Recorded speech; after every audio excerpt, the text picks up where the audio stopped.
Pengorbanan wanita setiap 6 bulan. Selama saya bebas dan saya mampu secara fisik, korbankan hanya wanita saja. Bangun kuil untuk kamu dan lakukan saja semua yang telah saya janjikan untuk kamu. Menangkan mega jutaan super jackpot untuk Daniel Hussein menerima hadiah dan dibawa dengan cahaya lilin ke Lucy Vogue.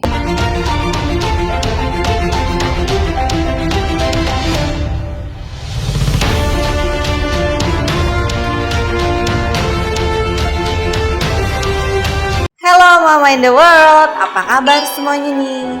Semoga kita selalu dalam keadaan sehat walafiat. Kembali lagi di channel kesayangan Mama semua nih, kesayangan kita semua ya kan? Channel Aileen Kali ini kita akan mendengarkan sebuah kisah cerita dari dua orang kakak adik bersaudara. Mereka, udahlah gak usah diceritain lah ya, nanti pada nggak penasaran lagi kan? Udah langsung aja kita ke ceritanya. Ada dua orang kakak beradik. Kakak ini namanya si Biba Henry, usianya 46 tahun. Adiknya ini namanya Nicole Smallman, usianya 27 tahun. Jauh ya mak bedanya. Kakaknya ini si Biba Henry ini dia seorang pekerja sosial di Dewan Buckinghamshire.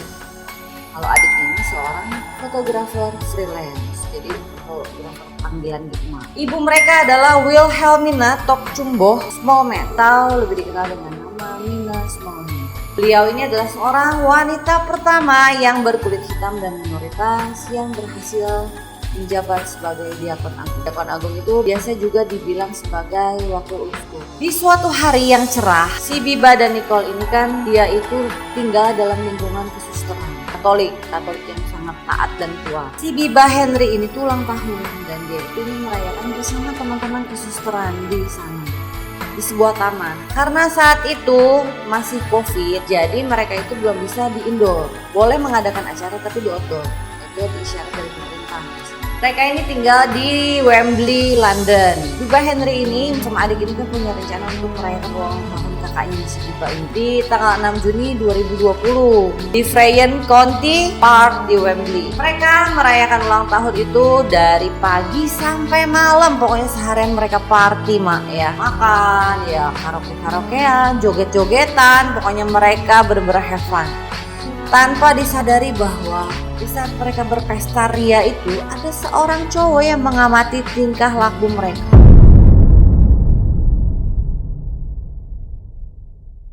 Dia adalah Daniel Hussein, umurnya baru 19 tahun. Si Hussein ini dia itu ternyata ngumpet di semak-semak mak. Dia ngumpet sambil mengamati gitu nih, kegiatan. Terus dia ngeliat sini udah pulang. Dari yang jumlahnya cukup banyak hingga tersisa cuman berdua ini doang si kakak beradik ini, Biba dan Nicole. Di saat tinggal berdua, lokasi sudah mulai sepi, keadaan sudah lebih tenang karena sudah si Hussein ini sudah mengamati dari pagi sampai malam kan. Udah sepi, udah tenang. Dia ngerasa aman. Dia langsung loncat keluar dari semak-semak dan menusuk si Biba Henry. Setelah nusuk kakaknya, dia nusuk adiknya juga si Nicole.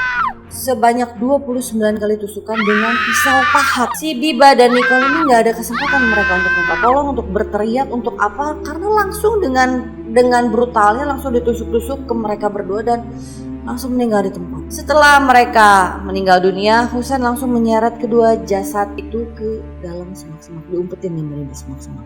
Yang namanya dia langsung loncat, langsung nikam, otomatis kan darah seret-seret kemana-mana kan. Akhirnya ya udah dia berusaha untuk membersihkan darah-darah yang ada di selimut. Kan kalau mereka tuh kan kalau ngegelar gitu ya, kita lesehan, kita pakai tikar. Nah mereka kan kebanyakan pakai kain gitu ya. Nah itu tuh banyak darah, itu dibersihin. Dia berusaha untuk membersihkannya. Terus ada bantal-bantal juga itu di semua tuh kena darah dan dia berusaha untuk membersihkan semua jejak-jejak berdarahnya itu. Tanpa si Hussein sadari, ternyata saat dia mau menusuk si Biba dan Nicole itu, Nicole dan Biba itu kan melakukan perlawanan juga ya sekuat tenaga mereka, sehingga ternyata si Hussein pun terluka dan ada darah yang menetes ke barang-barang pribadinya si Nicole dan Biba. Tapi Hussein tuh nggak sadar gitu loh kalau ternyata dia terluka karena dia kan konsen terhadap pembunuhan itu dan jasad-jasadnya si Biba dan Nicole. Besoknya teman-teman susternya ini kan tahu kan ternyata si Biba tuh nggak pulang semalam. Mereka tuh taunya mereka habis party dan yang terakhir pulang itu ya cuma mereka berdua. Tapi ternyata sampai pagi tunggu sampai pagi itu mereka nggak hadir-hadir, nggak nongol-nongol batang hidungnya. Di gedung kesusteran itu dibunyikanlah alarm bahwa ini ada kejadian darurat nih, ada emergency gitu kan. Teman-temannya panik dan berusaha untuk mencari keberadaan dua orang tersebut. Dengan cepat juga teman-teman suster ini langsung melaporkan kasus ini ke polisi. Namun polisi beda. Ini polisinya agak-agak spesial say. Kenapa? Karena polisinya bekerja sangat lamban. Mereka ngelapor itu tuh bukan langsung dicatat kronologisnya seperti apa atau apa. Oh ya oke. Oh gimana? Oh ya pokoknya nanti kita cari ya gitu. Pokoknya mereka tuh selalu menunda-nunda untuk pencarian. Sampai akhirnya suster sendiri, teman-teman mereka sendiri dan keluarga mereka sendiri langsung mencari ke TKP. Langsung mencari ke daerah yang kemungkinan ada di sana gitu. Karena ya terakhir mereka ada itu ya di taman itu kan. Jadi mereka yang bekerja itu ya pertama kali yang mencari itu bukan polisi, tapi suster dan keluarganya, teman-teman dan keluarganya yang mencari. Berkat pencarian dari suster dan keluarganya, akhirnya ada nih beberapa teman suster yang dia itu kan namanya mencari juga kan mencari jejak-jejak juga kan. Jejak-jejak ada nggak sih atau barang-barang yang ditinggalin sama mereka yang bisa jadi bukti. Mereka menemukan kacamata dan pisau di dalam semak-semak. Adam Stone, pacar dari Nicole pun ikut serta mencari keberadaan pacarnya. Nih dia juga panik dong, pacar gue hilang ya kan. Dan tiba-tiba Adam Stone ini teriak. Dia berlutut, dia histeris begitu melihat ada dua jasad yang saling berpelukan. Dan jasad itu adalah Biba Henry dan Nicole Small. Begitu mereka menemukan dua jasad itu kan mereka shock, mereka kaget, mereka panik, langsung laporlah ke polisi lagi. Pak, kemarin Bapak udah lamban ya ini kerja, sekarang ini jasadnya udah ditemuin Pak. Tolong sekarang juga lakukan penyelidikan karena ini yakin adalah kasus pembunuhan. Bukan bunuh diri ataupun kecelakaan. Ini pasti pembunuhan Pak. Tolong Pak, tolong. Segera ditindaklanjuti. Akhirnya mereka pun melakukan penyisiran lewat CCTV. Dari CCTV taman itu terlihat di sana ada Hussein, si ganteng itu kan. Dari rekaman CCTV itu terlihat Hussein itu berjalan ke arah rumah. Polisi langsung mendatangi rumah yang diduga itu adalah rumah si Hussein. Polisi pun langsung menggeledah rumah dari Hussein. Digeledah di ruang tamu, ya kan, kamar mandi, gudang, semuanya digeledah. Dan ada bukti keren. Polisi menemukan sebuah surat cinta say. Surat cinta dengan Provocale Lucy Foge. Siapakah dia? Jadi di kamarnya itu polisi menemukan sebuah surat cinta dan 3 buah tiket lotre. Di surat itu tertulislah bahwa ternyata Hussein itu melakukan sebuah surat kontrak perjanjian antara dia dengan Provocale Lucy Foge dengan tanda tangannya sendiri menggunakan darah. Daniel Hussein pun ditangkap oleh polisi dan langsung diringkus ke kantor polisi. Daniel Hussein ini usianya baru 19 tahun. Dia tinggal di Guy Barnett Grove, Eltham, London. Jadi si Daniel Hussein ini tuh dia itu ya namanya masih anak 19 tahun mak ya kan. Kecerdasannya kan masih agak-agak perlu digali lagi tuh ya. Nah si anak muda ini tuh udah pengen banget yang namanya jadi jutawan. Pengen jadi banyak uang, kaya raya, tapi nggak tahu caranya gimana. Dia suka nonton video dari Matthew Lawrence. Matthew Lawrence ini adalah seorang anggota dari Satanis Order of Nine Angel atau biasanya disebut juga dengan ONA. Daniel Hussein ini juga aktif di forumnya Matthew Lawrence. Pasti ya kan lagi dia pengen jadi jutawan, pengen jadi kaya raya.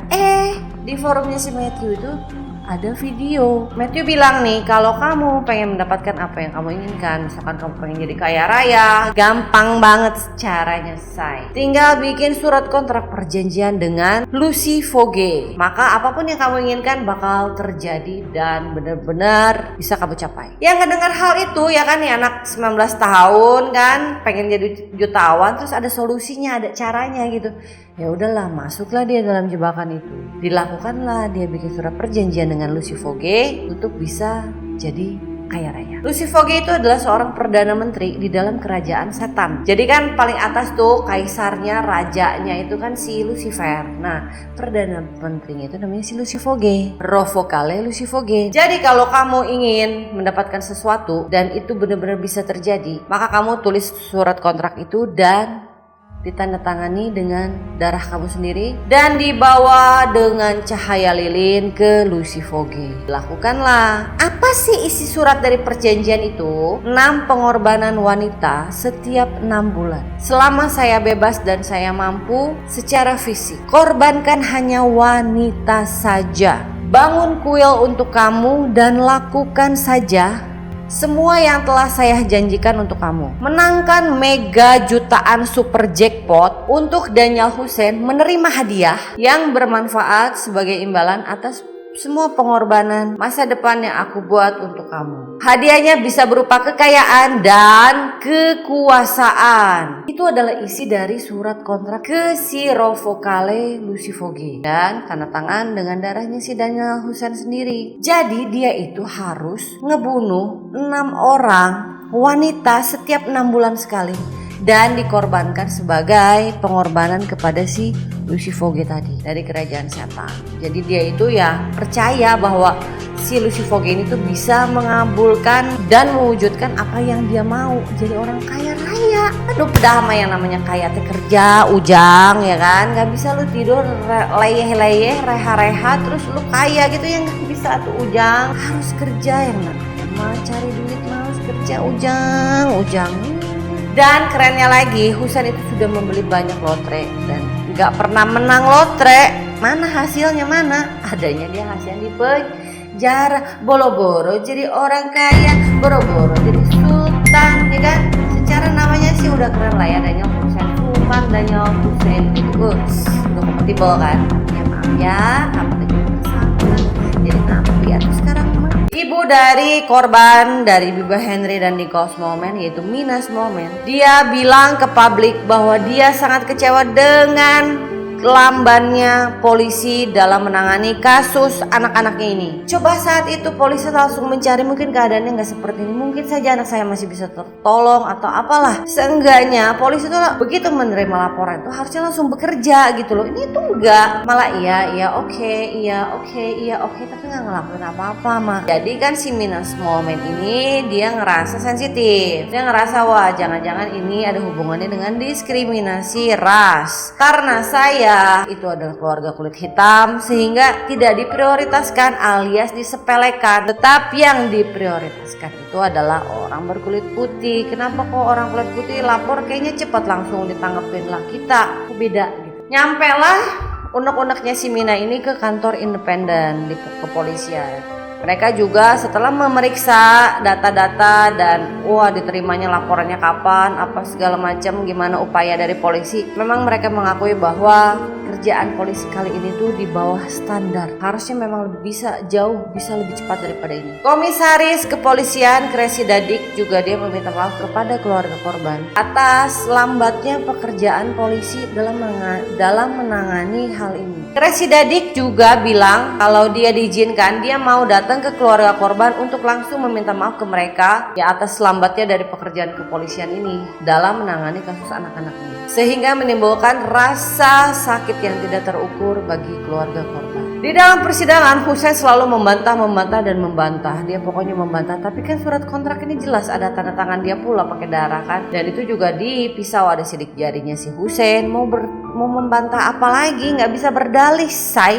Semua bukti udah ada, udah jelas. Hussein divonis dihukum penjara 35 tahun akibat perbuatannya, didakwa atas pembunuhan dan kepemilikan senjata ofensif. Hussein dipenjara di Old Bailey. Makanya ya mak ya, yang namanya mau kaya itu kudu kerja, bukannya malah bikin perjanjian sama Saiton. Ya gak sih? Buat apa? Aduh jangan halo-halo, jangan ngada-ngada deh. Udah pokoknya intinya kalau misalkan mau kaya raya itu bangun pagi, jangan banyakan begadang ya kan. Jangan kebanyakan main Mobile Legends ya kan, apalagi tuh. Pokoknya jangan kebanyakan main, jangan kebanyakan nongkrong. Bangun pagi, kerja, udah itu paling benar mak. Resepnya itu doang. konsisten sama fokus. Kalau mau kaya mah gampang sebenarnya. Nggak usah lah kita kayak kedukun-dukun, orang pinter lah, bikin perjanjian ini ono kucrut lah. Gak perlu. Akhirnya bukannya kaya raya, malah masuk penjara. Masa depan hancur, nama udah ada di blacklist, hidupnya udah masa depan udah suram lah. Kalau udah pernah di penjara, masa depan suram lah malah. Oke mas, sekian dari cerita dari Aileen Yen. Semoga cerita-cerita ini selalu menghibur dan menginspirasi. Jangan menginspirasi dong. Oh my goodness, that's just amazing. Semoga bisa menghibur mama semua deh ya. Yang sedih, yang bete, yang kesel, yang galau, gundah gulana ya kan. Semoga terhibur semuanya. Oke Amaya, jangan lupa subscribe, like, share, dan komen. Dan jangan lupa untuk nyalakan loncengnya. Terima kasih semuanya atas perhatiannya. Dan sehat selalu untuk kita semua. Jangan lupa bahagia dan I love you boo.